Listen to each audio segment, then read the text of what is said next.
Well, thank you for staying this late. So I'll be talking about big data and machine learning or data science at Uber. I'll be focusing more on Uber's marketplace organization, which I will define what it is. Kriteo, Mohsin, and thank you for inviting me. Hopefully this is going to be a good talk. If not, hey, there's the cocktail session coming up. It's worth waiting. Speaking of cocktail sessions, a lot of people do take an Uber for enjoying a good cocktail session or a bar somewhere. So today, let's pretend I'm your Uber, right? And we're all going to the cocktail session, someplace good, right? Yes. All right. So let's go on a good Uber machine learning ride today. So on the journey, we'll learn something. Yeah. Okay, so this is what I'm going to do. I'm going to talk a little bit about like Uber and marketplace, and let's define the problem space. I want to spend about like 15-20 minutes describing the use cases for machine learning, and essentially the big data part will follow as the infrastructure required for machine learning. Yeah. The tools of the trade, essentially the tech stack used, a little bit of that, and open source. We definitely use a lot of open source projects. We're also contributing back to the open source, a little bit of that. So how does that sound? Good mix? Well, you kind of have to listen anyway. So there you go. Introduction. That's me. I'm one of the engineering leaders at Uber. Managed a few teams over the past almost 3 years now. Real-time data processing, analytics, forecasting, and a whole bunch of other things. Prior to that, I was at Netflix for about 7 years. The most thing that I remember and I'm proud of is essentially Netflix moved from our own on-premise data center to AWS cloud. That was a great adventure. That was fun. I was there for that. These days, I just lean back and enjoy my movies. There you go. Marketplace. This screenshot tells you what's going on. It's one of the Super Bowl events. A PM, a colleague of mine, really went there to look at the efficiency of Uber's network there. Obviously, this is a fast GIF, but you get an idea. It's not easy. There's supply, that's our driver partners. There's demand, that's riders. And running a marketplace efficiently is pretty challenging, right? Especially at an event like that, where Super Bowl. It's fun and challenging. So what is it? Essentially, you must know Amazon, you know eBay. They're all marketplaces. But what makes Uber slightly different is it's a multi-sided marketplace. It's not a two-sided. It's not just a buyer and a seller. It's a multi-sided marketplace. For example, take Uber Eats, right? There you got the restaurant partners, right? And then you got an Uber driver who is a partner and who could drive people as well as take eats, right? Food. And then there are people waiting at home. So they are the buyers in this particular case. So it's a multi-sided marketplace, and that's what makes things interesting. The way my org looks at ourselves is like we are the logistic platform for the rest of Uber. There are multiple businesses built on top of the marketplace. Uber X is a product, Uber Pool is a product, Uber Eats, Uber Rush, Uber XYZ, right? So that's marketplace. Again, as I said, the team, it's about, there's about 100 some data scientists and analytics in the team, which explains why we need a lot of, that's what they're doing is machine learning, and they need a lot of data. And that's the crux of the talk today. Why do we need machine learning? And what data structure do we have? All right, so let's go through some examples. Machine learning is a fairly different, fairly broad space really at this point, right? But what makes things unique at Uber, or at least in the marketplace, are these attributes. For the most part, I'll be focusing on the geo aspect or the temporal aspect, right? So spatio-temporal aspect. As we explained before, what also makes things challenging is humans are involved. This is not just like a social media thing. It's more about actual people's daily life are ingrained in the business. You have to make things right. So it's not about not being able to watch a movie. It's about taking transportation from A to B. So that makes it a little bit of challenge. Real-time scale, well, Uber has got decent scale. So scale obviously brings in a lot of challenge, right? So that's part of it. Okay, this is our mission. So the reason why I put up the mission is let's go through this and see how that translates into machine learning, marketplace, and big data. So the words to focus here are reliable, everywhere, everyone, right? So let's see. So that would mean transportation. It's a physical world. There's a physical car, and there are humans involved who are trying to get from point A to point B. And it's about reliability. Again, if you were a service that, hey, I press the request button, maybe the car shows up, maybe it doesn't. Well, that's not a good business to be in, right? You need reliability. And as I told you, efficiency, it's, anybody could essentially write a Uber-like application, but what makes it difficult as a business is how do you bring in network efficiency, the optimization challenges. Those are what makes things interesting. So let's go through some examples and see what those would be. So I'll take one aspect of it, the reliability efficiency aspect. In this particular case, it's going to be about forecasting, right? So marketplace, the way of looking at it from a machine learning point of view is we're building machine learning models that describe the world in this case being the transportation world that we're in, right? And there are various decision engines that act on top of that models. For example, pricing.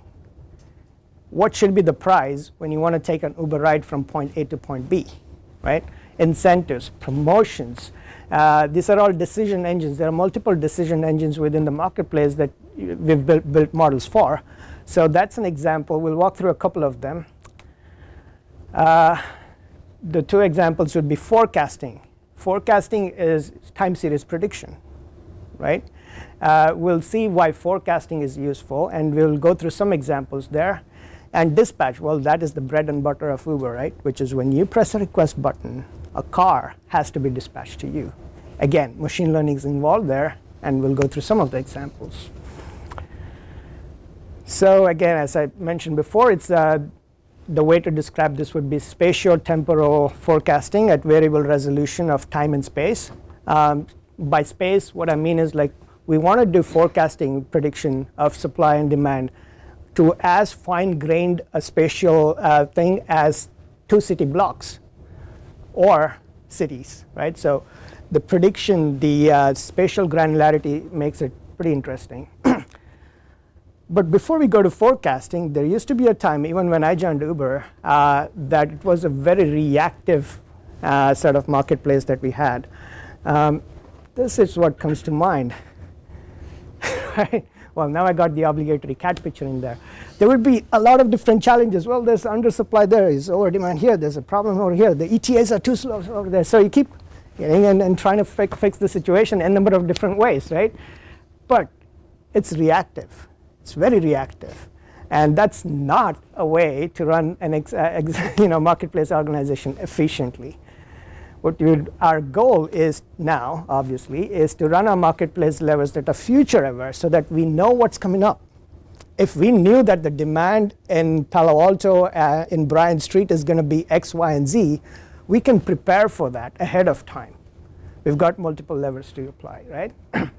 So the challenge really is how do we look into this future? How do we see this future? Okay? Well, let's go through some examples. Yeah, it's as simple as that. We just had to hire her, and she did that thing, and she told us what's going to happen.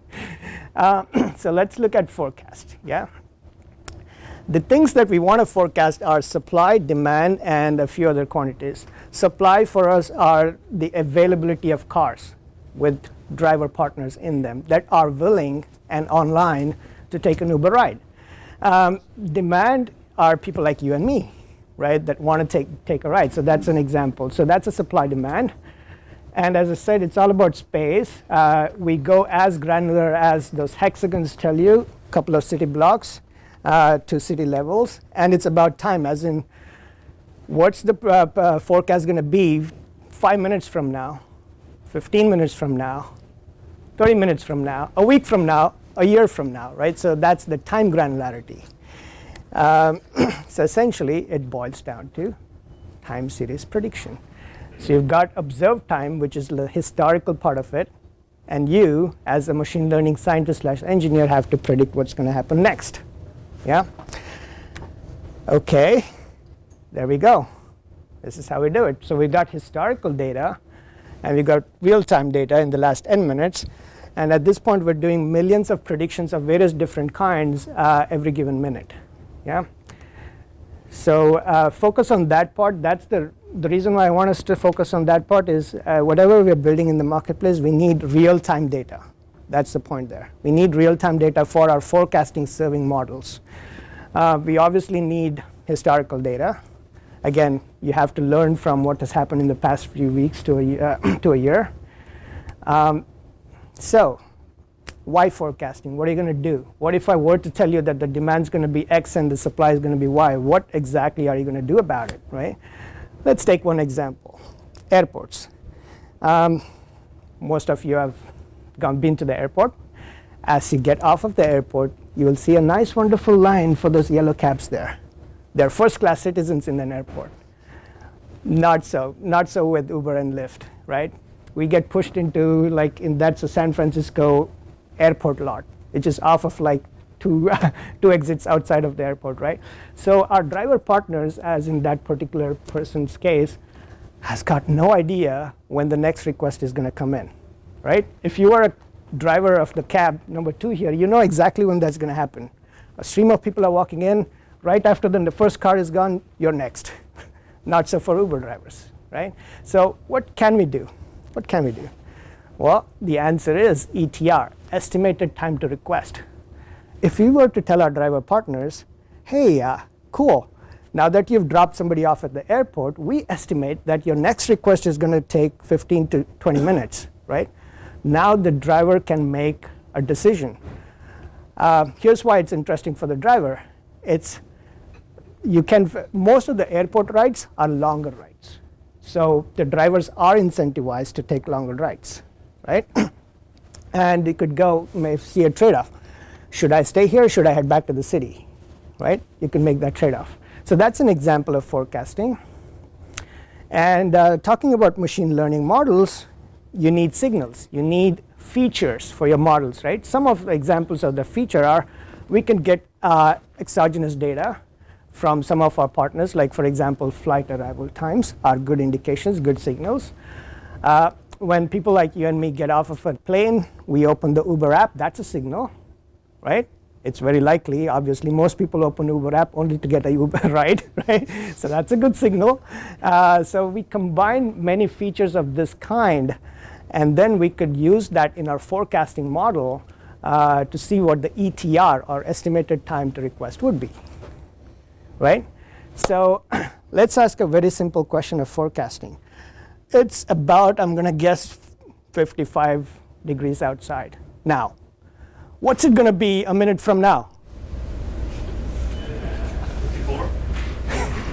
Might be, yeah, good.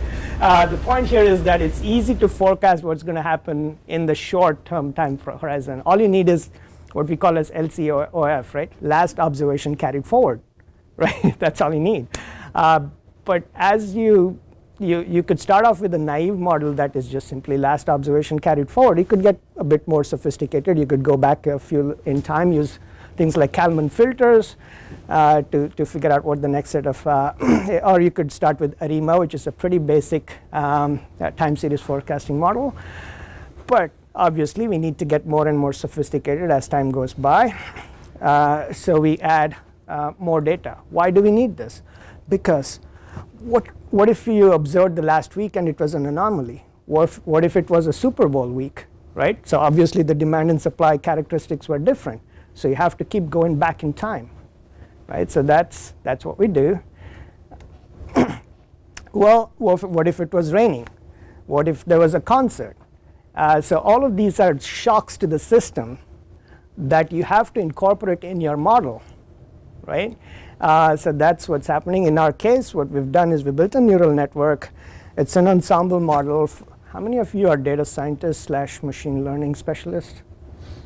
Okay, ensemble model with started off with essentially linear regression, now with RNNs and a few other GBDTs as well.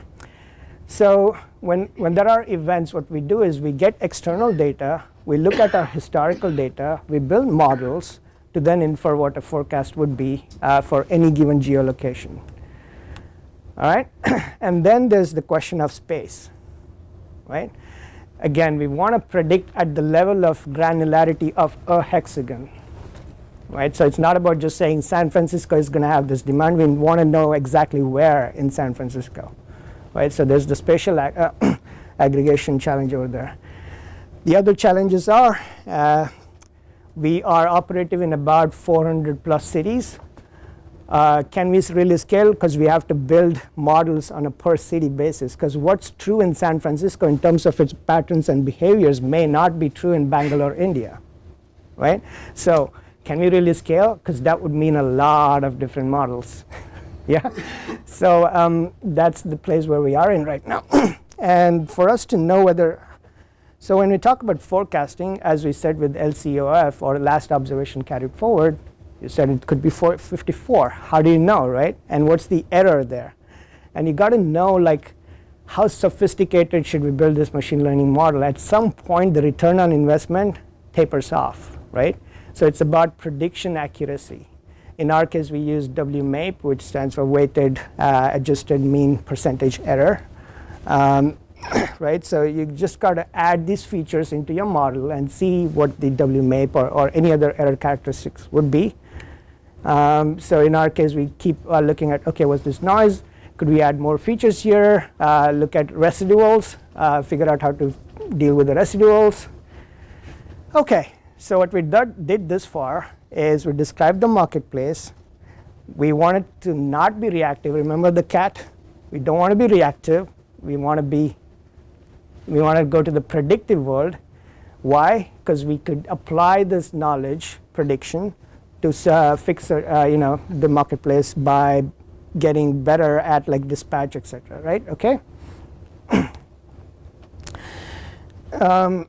So for example, if you're wondering what exactly can we do, our driver partners, they've got notifications, right? So we could tell the driver partner, hey, you're in this area where it's not likely to have much of a demand. You want to head over to that area there, right? So when that happens, the driver partner goes to that area. Voila, magic. That's where the demand is. And when you all open your phone and hit the request button, the likelihood of the ETA being lower is better, right? So that's how it aids. Second use case, dispatch. So we talked about forecasting. Let's talk about dispatch. This looks like a pretty simple application, right? Yeah, there's a map, and there's just a one button, just like Google is a pretty simple company, right? There's a input box and a search button. That's all you need. It's simple. So in our case, the request button is our search button. But behind that, there's a lot of sophistication. So this is a case of dispatch, which means when you hit the request button, we have to figure out which one of the available cars nearby need to be dispatched. There's a lot of complexities. We want our driver partners to be super happy, right? And they have preferences. Like, for example, they could say, I only want to head in this direction because that's where my house is, and at 6 o'clock I want to get home, right? So that's something there. Riders have preferences. They've given star ratings to drivers. They don't want to get drivers that are below a certain rate. And then there's questions about efficiency of picking up, right? For example, if you just look at GPS data and you're on a freeway and the person just off of next road there, you might look at the GPS and go, close by, this driver is really nearby, we should dispatch him or her. Not true. You're on a freeway. You have to take an exit, you have to go back, and it's going to take a long route, right? So not good. So point is, if we were to build a dispatch system that is rule engine based, right, it's not scalable because it gets complicated very quick. This is really the reason why we need machine learning for dispatch as well. Okay, so that's the second use case that I wanted to talk to you. We want to make sure that we learn the right preferences and constraints of our driver partners. We want to make sure that the end riders get the best ETA. We want to make sure that Uber's marketplace be efficient, because when you just look at this one particular rider and the cars around, it's not that difficult a decision. But remember, there are about hundreds of riders at that point in time, right? So it's an optimization problem. Which car needs to be dispatched to which particular rider? It's a pretty interesting, challenging problem. That's the other use case for ML. At this point, the dispatch model has more than 500 plus features. For example, demand levels, trip distance, hour, day, origin, destination. These are all features that go into the model. Yeah. Again, just a screenshot of what the optimization model would be. There are multiple models. Unfortunately, there isn't enough time to go through them. All said and done, it's a typical stack. We've got historical data in Hive. There's a feature store. There's a modeling service. And obviously, this is just a very high-level diagram. Yeah. OK, another optimization problem. Anybody here uses Uber at all? OK, cool. The good news is a lot of you do. And also the better news is that the couple of you that don't, that's growth. There's opportunities. OK, so in this case, Uber Pool. Folks in the suburbs here don't use Uber Pool as much as we do in San Francisco. In this case, what we're trying to figure out is there are two different riders wanting to pretty much go to the same point.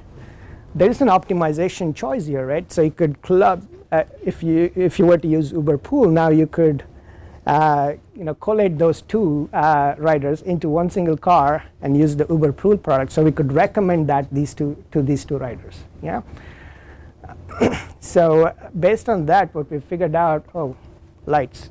Anyway, on your left is if there were no Uber Pool, the amount of traffic that would be in San Francisco at a given snapshot in time. And on your right is because of the introduction of Uber Pool, how that has reduced the amount of traffic in San Francisco, right?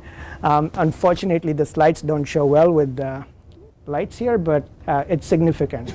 How significant?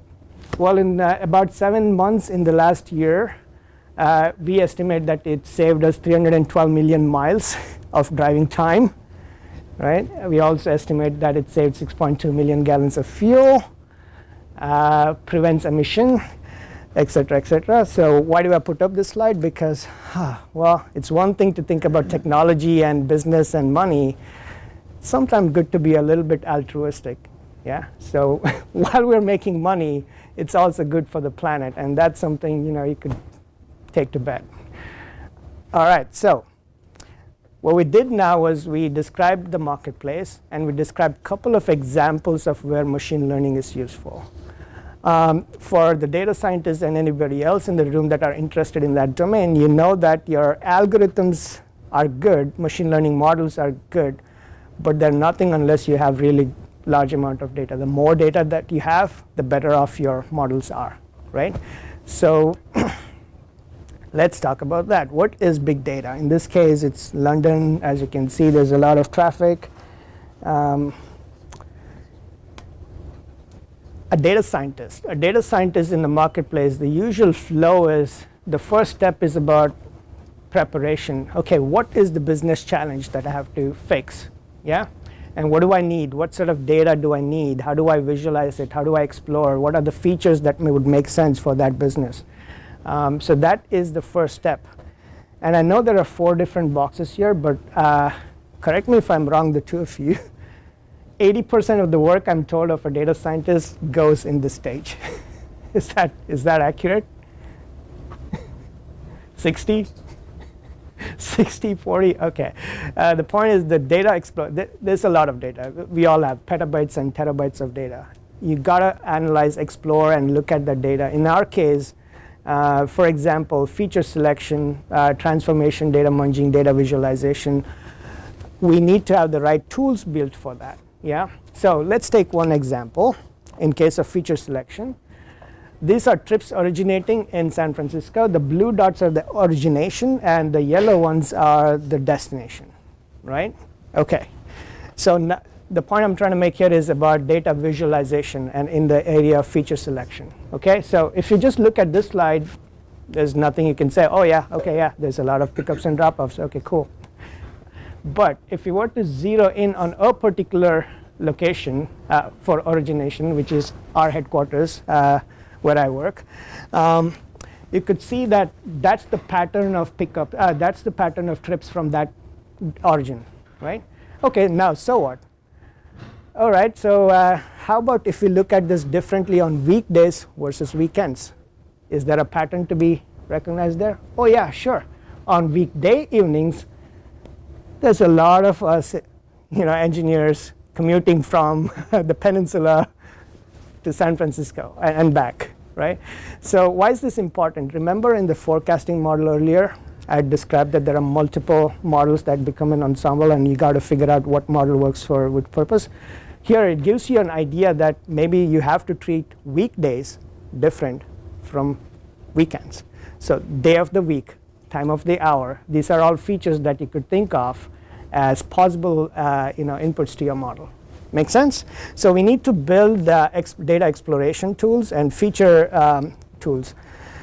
Okay, let's talk about scale a little bit. So scale for us essentially mean, before I go into scale, what are events? These are the inputs to our data, right? These are the essentially the external events. So anytime you open an app, when you hit the request button, that's a request event. When a driver on the other side accepts a request, accept event. He or she may cancel, that's a driver cancellation. You may cancel, that's rider cancellation. So point is, there are billions of trip events happening on any given day, and they have trip states. And that's important to note.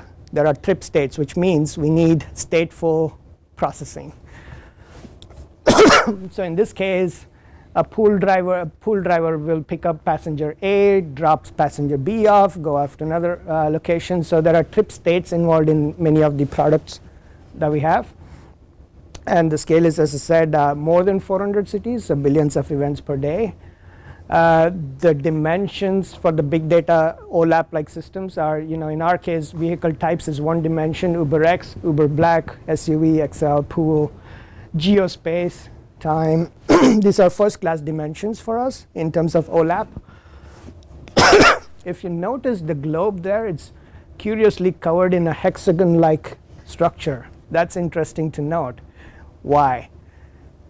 We could have divided the Earth in circles or squares or some other polygon. Why hexagon? Sorry? Because you can feel the surface is... Definitely not circles, because there will be holes, right, in between the adjacent circles. Yeah, correct. Yeah? Because you can feel them, like the plate fully. Correct. And it's You're closer right. to circles. Yes, Circles are true. nice. And they've got interesting mathematical attributes as well. They're of equal shape. Now, Earth is not a perfect sphere. It's sort of like a squished oblique thing. So if you, what we want in terms of big data and analysis, that every one of our space is of the same dimension, right? So hexagon has that property that it can fit on top of a undulating, very heterogeneous terrain and still give us that property of equal amount of space. So it's interesting. In the case of San Francisco, as an example, the city is divided into 40,000 hexagons or more at this point. The reason I mentioned that is because the query system that we use has to be scalable. Because if I were to ask, what is the total demand in San Francisco at this point in time, do you realize we have to make aggregation calls to 40,000 different hexagons and then sum them up? So that is the challenging scale, right? So that's that creates challenges for the querying system and the storage system that we use. As I described, each of these events, they generally for us translate into like a spatial temporal data. Space being like the latitude and longitude, time as is evident here, and a few other dimensions. This is a simplified thing. So what we really need is OLAP on big data. So where geo space and time are first class dimensions. So that's what we are going towards. And in terms of cardinality and combinations, well, you can make the math. Suffice to say, it's pretty daunting to build a good, and we need a lot of different aggregations. So for each of the space, you might want a histogram, you might want a heat map, top n, average, percentiles, whole bunch of operations to be done on these features. So the data processing system, sort of a bird's eye view. Again, Uber is large enough that there are multiple different pipelines. To be clear, the marketplace organization's pipeline looks like this. The self-driving unit might have a different pipeline, but this is what it looks like in the marketplace. We use Kafka, which, again, I explained there are billions of events happening, goes through Kafka, and they have to be processed in some way. So we use stream processing. Apache Samza, anyone? Yeah, Apache Samza, for those familiar with it, is a stream processing system. We use that for our business logic, for data pipelines. We also do use Spark and Spark streaming as well for batch processing. And we use Spark streaming mostly for stateful micro batching, right?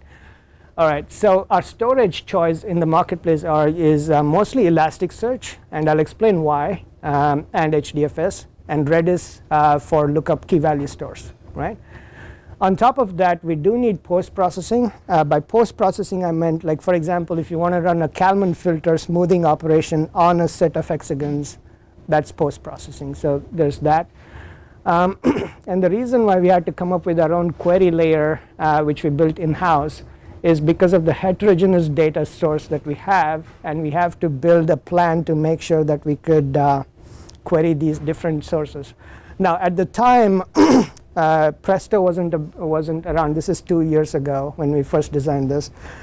Could have used Presto. We didn't. We built our own, but now we're looking into using Presto and building plugins for Cassandra, Elasticsearch, etc. for the query layer there.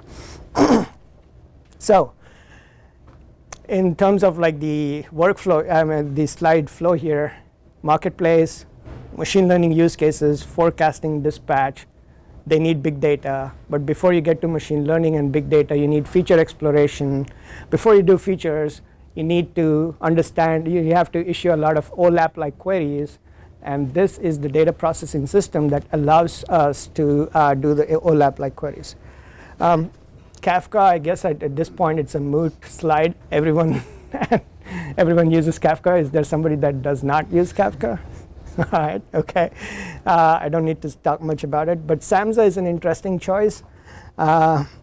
Anyone can offer an opinion on why we use Samza at Uber? Real-time event processing, actually, like Storm. Yeah, sure. Real-time event processing, well, Samza was built for real-time event processing, well integrated with Kafka, essentially because Samza and Kafka were built in the same company, LinkedIn. Right? All right, so the real reason my team started using Apache Samza is engineers. A lot of our engineers came from either Google, Facebook, LinkedIn, Twitter. These are the four, right? So the set of folks that came into my team were from LinkedIn, and they obviously preferred Samza. No, kidding. But apart from that, we do need state management. Remember the trip states that I talked about? So state management is a great thing. Samza comes with, I think, RocksDB, which is like the temporary checkpoint storage system. So Samza has got a good bunch of attributes to it that makes it viable for us to use it. But talking of which, we used Storm up about 2 years ago. Migrated off of Storm when Twitter stopped supporting Storm. Now we're on Samza, but now we're looking at Flink. That's our latest toy. We want to look at Flink. Anybody here using Flink? All right, so we're looking into Flink. Storage system, there are many storage systems at Uber, to be honest, but in this particular case, the use case that we have, as I said, is OLAP with geospatial and time support, large amounts of data. Any given day, it's terabytes of additional data getting added to the system. We do need sub-second response time because although the examples that I gave you were from machine learning use cases, the same system that I talked about is also used by programs, by actual algorithms that run real time. So they do need millisecond latencies. So Elasticsearch is what we ended up choosing. The reason why we chose Elasticsearch, again, It's based, the indexing thing is based on top of Lucene. Anyone here familiar with Elasticsearch? All right, so Lucene is the indexing system used, so it gives us the opportunity to do these sort of various multi-dimensional queries. It's got built-in distributed query. It also has the ability to give both the aggregates as well as raw data. For example, if we had gone with Apache Druid, anybody familiar with Druid? Druid can also do OLAP. It's pretty fast, has got distributed query built in, but it can only give you aggregates. It cannot give you the raw data. So in our case, we need both the aggregates as well as the raw data. Why do we need the raw data? Well, for our machine learning models, right? So we went with Elasticsearch. So in the data science flow, as I've explained, the first part we're covered now. Now we've got OLAP exploration, you've got features. What do you do next? Well, you need to figure out which models to use, what classifier if you want to use. There's a whole bunch of things you could use, and then you have to fit a model, right? At Uber, for the most part, the data scientists that we have, they prefer to use one of two. They either use RStudio or they use IPython.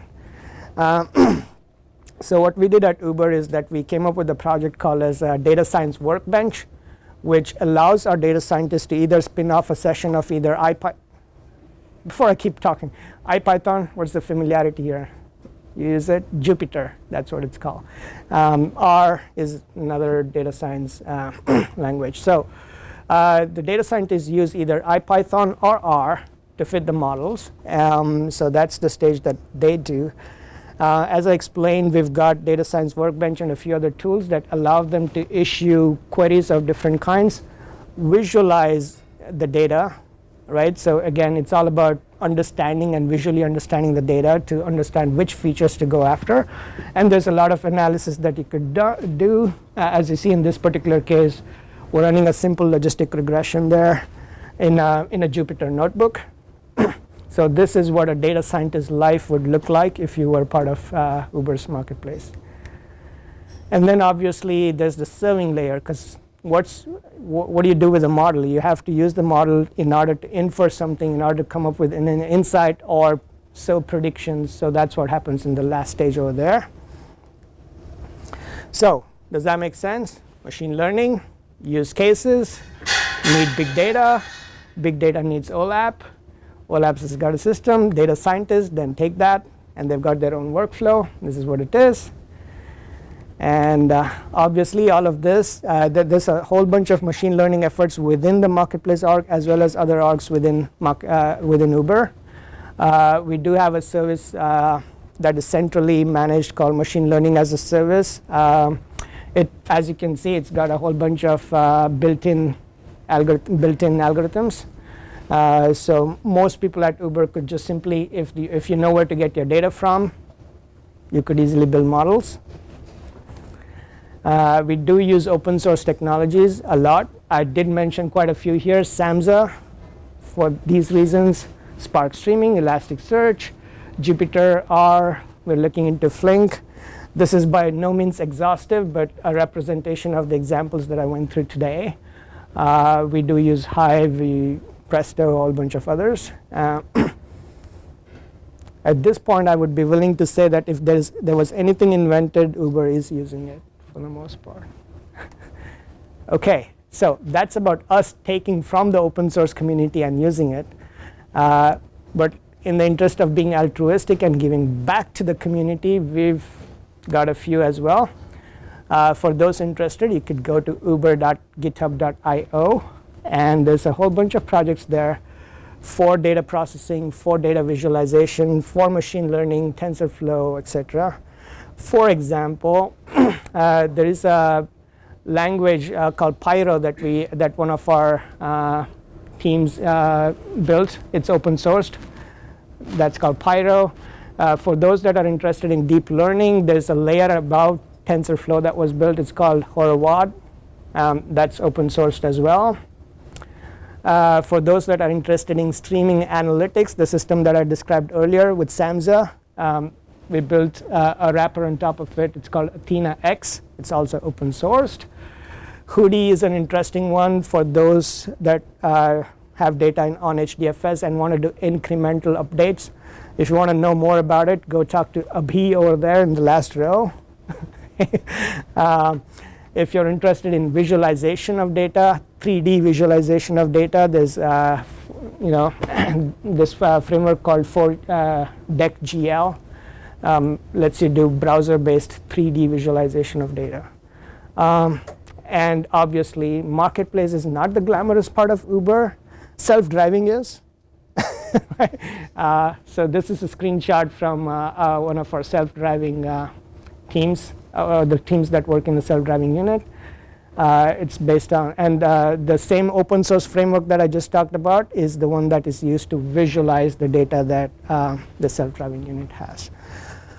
All right. Okay. So there's obviously more to what's going on at Uber than what I just covered. It's a whirlwind tool. You could go to the Eng blog, and there's a whole lot of information there. And if you want to be a part of our journey, it would be awesome. The challenges are fun and interesting. We obviously have not solved all of them. There's a whole lot more to be solved. Let us know. It'll be cool to have you all. And if you think that there are problems much better than this and awesome, let me know. I might apply. Okay. I don't know how we're doing on time. We have 3 minutes more. We have 3 minutes more. 3 minutes more. All right. Any questions? Yes. Do you ever run into like when you use Elasticsearch, like the number of indexes and the number of fields, if either of them gets too big, then virtual memory gets too full, like that's Oh, yeah. like the two-dimension you have. Correct. Absolutely. We've run into it so many times. The solution that we found is we run re-indexing on Elasticsearch during the off-peak hours pretty regularly to sort of fix that situation. The other issue we've faced with Elasticsearch is as long as you have good hardware capacity and memory, things are good. You should essentially keep it at like 60% or so CPU. When it goes beyond that, it's tough to debug. It's really hard to know where things are going on. There are hotspots that are created on particular shards depending on the use case. And as I said, we do use it as an OLAP ad hoc querying store, which means that there's not a good query planner built, and we meant to build it, but we haven't. So yes, there could be hotspots that could make a few shards within Elasticsearch go bonkers. Yeah. You were mentioning machine learning as a service with an impressive list of available algorithms. You were also mentioning using scikit-learn and this kind of technology to do initial model development. Yeah. As far as I know, scikit-learn is not distributed, and I don't know of any framework implemented that many algorithms in a distributed way. So the question is what is distributed in terms of training. I'm not talking about inference at scale. What is distributed in terms of training and what is not? Yeah, it's a really good question. We do use scikit-learn, but again, as I said, what we do is we narrow down the data set. So believe it or not, the single city model that we have to build, you could think of fitting that in memory. Not fitting. You could, the data that we have, in our case, we could think of fitting it in memory. Now, when it comes to distributed stuff, I don't know enough about this, to be honest. I'm the ML infrastructure guy, not quite the ML guy. But we use Jupyter running on top of Spark, also TensorFlow running on top of, I think, Spark as well. For the most part, some of them use like Spark ML lib as well. So that's my answer. I don't, Abhi, would you know? Let's talk offline now. Okay, sure. Can you go back to that ML as a service slides? Sure. By the way, that particular screenshot is from like a year old, I think. It's changed now. Yeah. Question. How much of the Python/R stuff is going into recurrent production? So models that aren't just like ad hoc one-offs and showing something to somebody, but actually something that's going to be feeding into, for example, the decisional algorithms that to request. Got it. Again, Uber is a pretty large organization. I won't say one answer fits what everyone is doing, but in the marketplace, the data scientists do use R and Python for model fitting and coming up with the parameters for the model. But the data engineers, like folks in my team, for example, take that and build it back in Java and or Scala/Go for production. So that's a sort of agile experimental way to drive the state of the art, but not something that actually moves. However, there are efforts right now going on trying to figure out how we could reduce, because it's not a scalable model. When you have very few data scientists and a few engineers, it's okay, can do it. In our case, now we've got hundreds. It's definitely not a scalable model, and as I explained, we have multiple cities and various other dimensions to surely not scalable. We're actively involved in many discussions right now to figure out how to go from like a data science research-based approach to productionization. Some of the interesting parts there, if you look at SageMaker from AWS, they've got an interesting idea.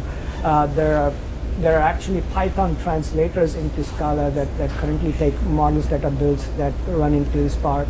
Again, I don't know enough about like the whole spectrum of possibilities, but it is definitely an area that is super interesting and challenging, and we're actively discussing it. We haven't yet quite figured out.